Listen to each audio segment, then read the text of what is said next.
Hello everyone, तो स्वागत है आप सभी लोगों का आर क्लासेस के इस लेटेस्ट वीडियो में। तो आज हम अपने महाव्याकरण सीरीज के अंतर्गत दूसरा लेक्चर लेकर आए हैं। हमने वहां पर उस दिन आपको बताया था कि हम नेक्स्ट लेक्चर में स्वर के प्रकार को डिस्कस करेंगे कि स्वर कितने प्रकार के होते हैं। उस दिन हमने स्वर और व्यंजन के डिफिनीशन को आपको बताया था। आज हम देखेंगे कि स्वर के प्रकार कितने होते हैं, स्वर के प्रकार, और उसके बाद में फिर वर्णमाला, आयोग, वाह, भाषा किसे कहते हैं, संज्ञा, इसको आज हम बहुत अच्छे से देखेंगे। तो आइए हम अपने लेक्चर को शुरू करते हैं। तो स्वर के प्रकार, स्वर मुख्य रूप से तीन प्रकार के होते हैं: ह्रस्व स्वर, दीर्घ स्वर, प्लतु स्वर, या जिसको त्रिमात्रिक स्वर कहते हैं। स्वर तीन प्रकार के होते हैं। पहला है ह्रस्व स्वर। अब ह्रस्व स्वर का डेफिनेशन है कि ऐसे स्वर जिनके उच्चारण में एक मात्रा का समय लगता हो उसे ह्रस्व स्वर कहते हैं। जैसे अ, इ, उ, ए, ओ। कहने का मतलब है कि ह्रस्व स्वर उसको कहते हैं जिनके उच्चारण में कम से कम समय लगता है। एक मात्रा का मतलब हो गया कम से कम समय लगता है, उसे ह्रस्व स्वर कहते हैं। जैसे अ, इ, उ, ए। अब है दीर्घ स्वर। दीर्घ स्वर किसे कहते हैं? तो ऐसे स्वर जिनके उच्चारण में दो मात्रा का समय लगता हो तो उसे दीर्घ स्वर कहते हैं। अब जैसे अ था तो यहां आ, ई, उ, ए, औ। जैसे यहां है अ, ई, उ, ए, ओ, ये है। और यहां पर है आ, ई, उ, ए, औ, ये है दीर्घ स्वर।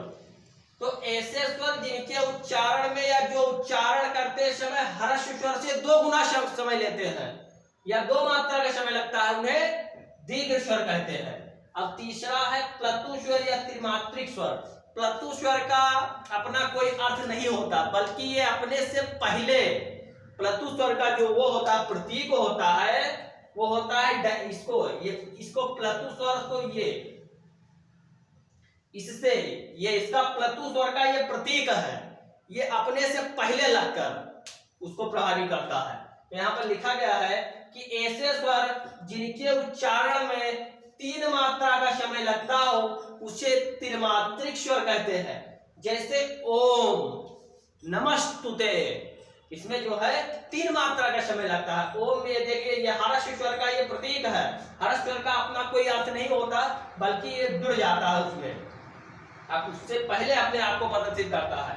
ओम नमस्तुते, नमो के बाद में ये शब्द, इसका जो प्लतु स्वर का प्रतीक लगता है उसके बाद में तुते।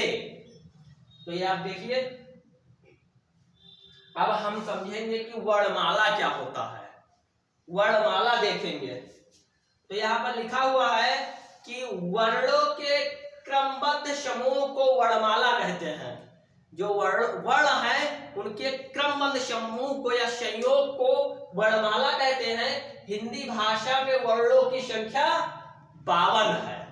हिंदी भाषा में वर्णों की संख्या 52 है, जिसमें आपके 11 स्वर है और 41 व्यंजन है।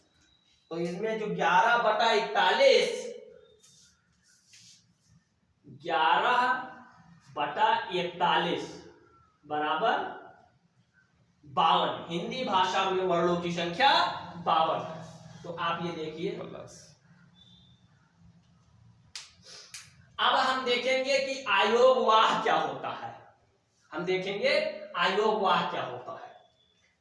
तो ये जो सीरीज आपकी चल रही है, इसमें आपके व्याकरण के हर एक छोटे से छोटे डाउट को क्लियर किया जा रहा है। इसके बाद में आपको हिंदी बहुत अच्छे से समझ में आएगी, क्योंकि ये इसको व्याकरण को हिंदी का लीड कहा जाता है। इसका नॉलेज होना हमें बहुत जरूरी है।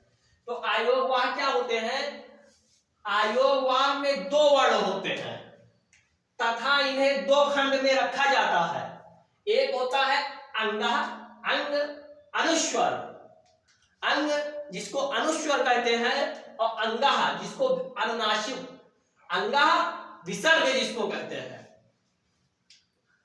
अब हम देखेंगे कि भाषा क्या होता है, लैंग्वेज जिसको कहते हैं, भाषा, तो भाषा को हम डिफाइन कैसे कर सकते हैं उसको हम थोड़ा देखेंगे। ये मैं जो एक एक चीज आपको क्लियर कर रहा हूं, ये विश्वास करिए आपको पूरे यूट्यूब पर कोई नहीं बताएगा। ये चीज जो मैं आपको इस बोर्ड पर बता रहा हूं, आप लोग इसको बहुत ध्यान से पढ़िए, बहुत ही इंपॉर्टेंट चीज है। तो भाषा, भाषा को डिफाइन कैसे कर सकते हैं, जैसे यहाँ पर लिखा गया है कि अपने मन के विचारों को दूसरे के सामने प्रकट करने के माध्यम को भाषा कहते हैं। भाषा तीन प्रकार की होती है, लिखित भाषा, मौखिक भाषा, सांकेतिक भाषा। लिखित भाषा को लिखकर प्रकट करना उसे लिखित भाषा कहते हैं, या किसी मौखिक भाषा, मुख से प्रकट करना, बोलकर प्रकट करना उसे मौखिक भाषा कहते हैं। सांकेतिक भाषा जैसे संकेत से प्रकट करना उसे सांकेतिक भाषा कहते हैं। जैसे कमरे में कौन घुसा है, तो कौन घुसा है इसका मतलब क्या है, वो संकेत है, संकेत से प्रकट करना उसे सांकेतिक भाषा कहते हैं, लिखकर प्रकट करना। तो ये रहा भाषा का डेफिनेशन, आप देखिए। अब इसके बाद में हम पढ़ेंगे संज्ञा क्या होता है। ये बहुत छोटी छोटी चीजें हैं, आप लोग बहुत ध्यान से देखिए। संज्ञा, किसी व्यक्ति वस्तु स्थान आदि के भाव के नाम को संज्ञा कहते हैं। व्यक्ति वस्तु स्थान आदि के भाव के नाम को संज्ञा कहते हैं। जैसे है लखनऊ, ताजमहल, पुस्तक, राम आदि, जो सब ये सब है संज्ञा है। जैसे हमने कहा व्यक्ति, तो व्यक्ति का एक एग्जाम्पल उदाहरण हमने लिया राम, वस्तु पुस्तक हो गई, स्थान हो गया हमारा ताजमहल हो गया, या लखनऊ हो गया, आगरा हो गया, ये सब क्या है, संज्ञा है। अब निम्न रूप से संज्ञा के तीन भेद होते हैं। संज्ञा के तीन भेद होते हैं, व्यक्तिवाचक संज्ञा, जातिवाचक संज्ञा, भाववाचक संज्ञा। अब इसके डिफिनीशन को आप थोड़ा देख लीजिए, अपने माइंड में एक सेटअप कर लीजिए। जैसे व्यक्तिवाचक संज्ञा, ऐसे संज्ञा शब्द जिससे किसी व्यक्ति, वस्तु, स्थान आदि का बोध होता है उसे व्यक्तिवाचक संज्ञा कहते हैं। जैसे भारत, पुराण, गोदावरी आदि, बहुत सारी ये व्यक्तिवाचक संज्ञा। जातिवाचक संज्ञा, जिस संज्ञा शब्द से एक ही प्रकार अथवा जाति की सभी वस्तुओं का बोध होता है उसे जातिवाचक संज्ञा कहते हैं। जैसे हो गया शहर, बकरी, मनुष्य, पुस्तक आदि, में बहुत सारी जातिवाचक संज्ञा है। अब हम जो तीसरी संज्ञा है वो है भाववाचक संज्ञा। भाववाचक संज्ञा किसी कहते हैं, जब किसी पदार्थ में गुण, अवस्था आदि का बोध होता है तो उसे हम भाववाचक संज्ञा कहते हैं। जैसे लंबाई, चौड़ाई, सत्यता, बुढ़ापा, ये सब है भाववाचक संज्ञा। तो आज हमने देखा, आपको मैंने संज्ञा के जो तीन भेद होते हैं, संज्ञा के मुख्य रूप से जो तीन भेद होते हैं वो हमने आपको बताया।